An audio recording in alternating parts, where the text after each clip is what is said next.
jemaat Tuhan, dimanapun kau berada, melalui sapaan gembala ini, kita akan merenungkan tentang kasih Allah yang tidak bersyarat, yang diwujudkan di dalam amanat Yesus Kristus yang bangkit untuk menyampaikan berita di dalam namanya, perihal pertobatan dan pengampunan dosa. Dan bagaimana juga Paulus yang mengalami pertobatan yang luar biasa dengan perjumpaan yang khusus dengan Yesus Kristus, bukan dengan niat yang baik, justru yang tidak baik karena ingin menghabiskan seluruh pengikut Kristus, justru dia mengalami pembaruan, mendapatkan pertobatan sejati dan pengampunan yang sesungguhnya. Lalu dia mengajak jemaat di Efesus untuk bisa hidup di dalam pengampunan berdasarkan kasih karunia Allah. Kita ingin merenungkan itu semua, dan biarlah Tuhan menolong kita. Sebelum kita melanjutkan, mari kita berdoa sebentar. Bapa di surga, tolonglah dan kasihanilah kami, sehingga percakapan kami ini sungguh-sungguh menjadi berkat yang memuliakan Engkau. Terpujilah Engkau ya Allah yang penuh belas kasih. Kiranya Engkau menolong kami. Dalam nama Tuhan Yesus kami berdoa. Amin.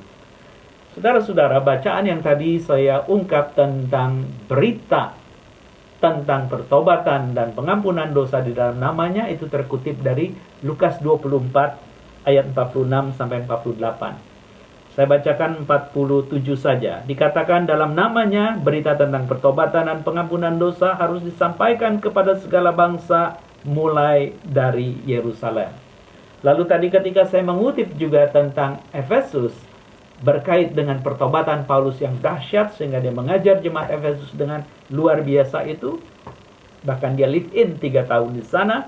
Dikatakan begini di dalam teks yang ditulis dengan perikop manusia baru ayat 32.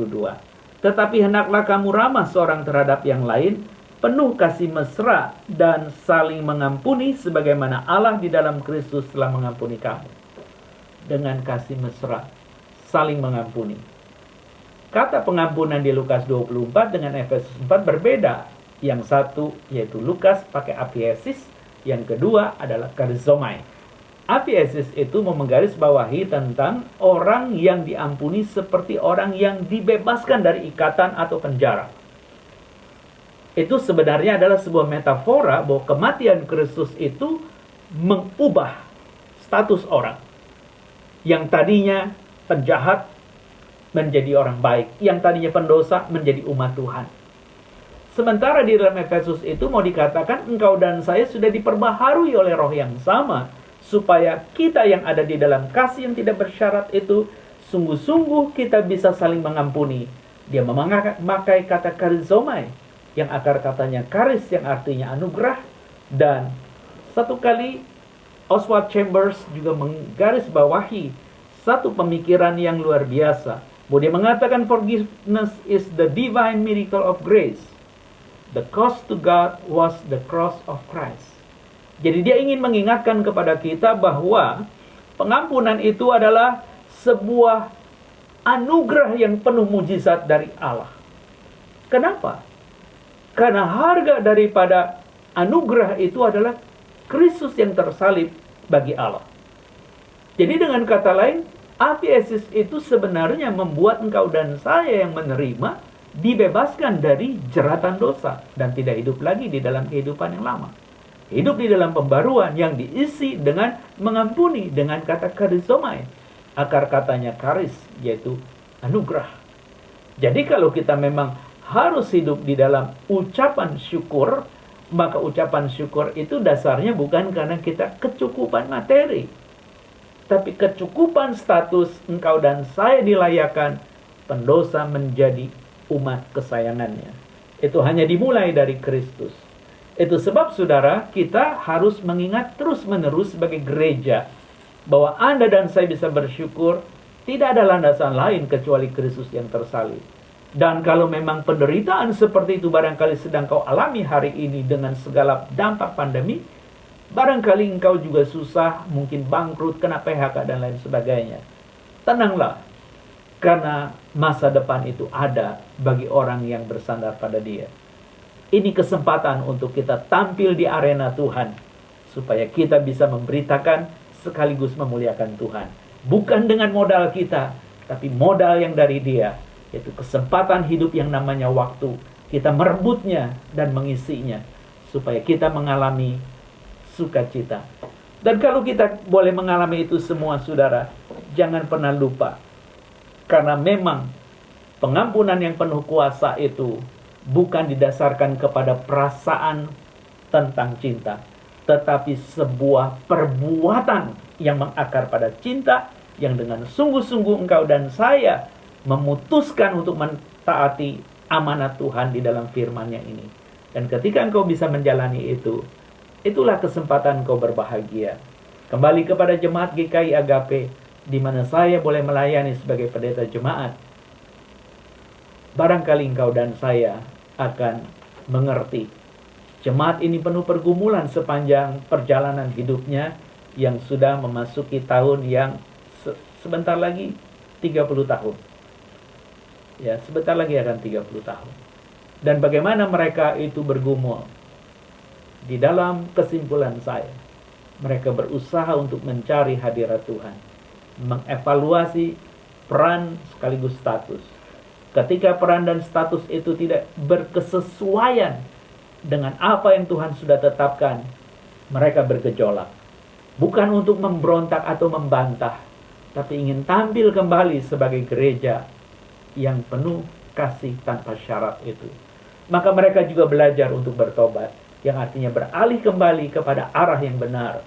Kembali mereka memberitakan pengampunan, karena memang mereka mengalami pengampunan dari Kristus, sehingga mereka bersukacita bukan karena berlebih materi, tapi karena mengalami pembaruan di dalam Kristus.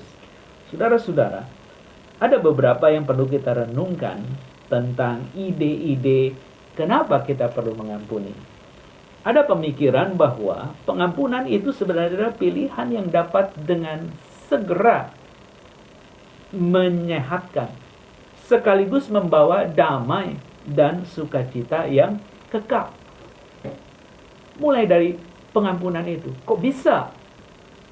Karena pengampunan itu tadi saya garis bawahi, dia mengubah status dan peran kita. Dan ketika seseorang mengalami statusnya diperbaharui dan perannya diberikan kembali dengan pembaruan, itu kegirangan yang dahsyat. Dan hari ini kau dan saya sedang diajak untuk hidup seperti itu. Jadi kalau kita memang ingin mewujudkan amanat Tuhan tadi, biarlah kita ingat bahwa pengampunan itu menyatakan belas kasih sekaligus kemurahan Tuhan. Dan dia tidak didasarkan kepada perasaan soal cinta. Sebaliknya, dia didasarkan kepada sebuah perbuatan atas nama cinta, yang dengan sengaja kita memilih, aku mau taat kepada Tuhan. Maka menjadi gereja yang misioner dan mengasihi adalah orang-orang yang suka melayani kepada orang-orang yang pernah membenci kita, mengampuni orang-orang yang pernah melukai kita, menempatkan diri kita di tempat yang terendah, bukan yang tertinggi, berusaha melayani dan bukan dilayani. Itu semua dilakukan oleh Yesus yang sudah memerdekakan kita dengan pengampunannya.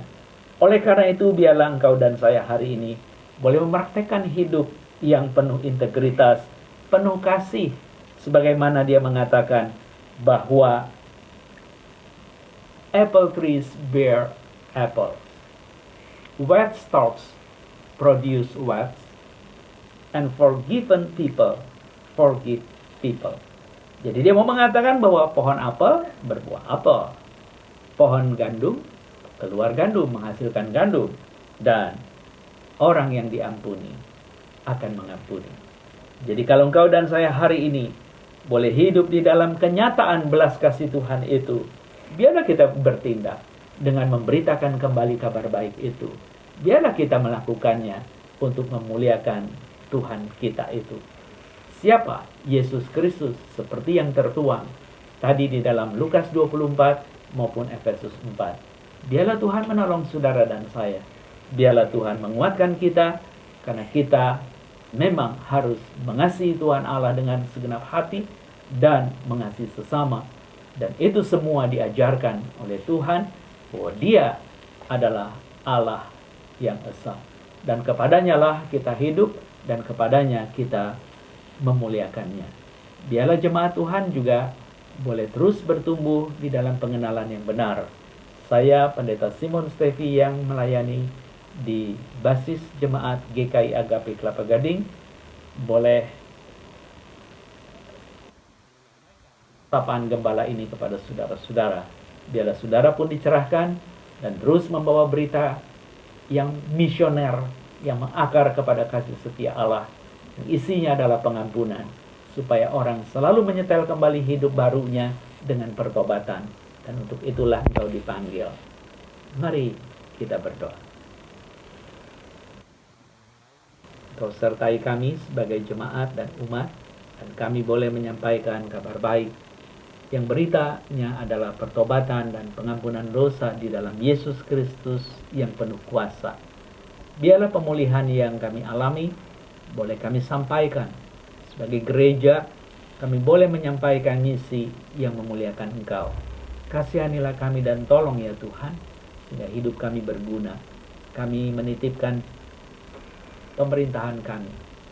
Tolonglah Tuhan, khususnya beberapa yang terkait dengan pandemi COVID-19, baik itu Menkes, BNPB, dan juga mungkin Menteri Dalam Negeri, Provinsi DKI, dan sekian provinsi lain yang harus menghentikan persebaran virus COVID-19. Berikanlah kami hikmat, supaya kami dapat mengatasi, bukan supaya kami lega, tapi ini adalah kesempatan untuk melatih hidup yang penuh pengampunan, bukan menghakimi di dalam mara bahaya yang sedang mengintip kami. Sebaliknya kami sama-sama mengakui betapa rentannya kami, betapa lemahnya kami.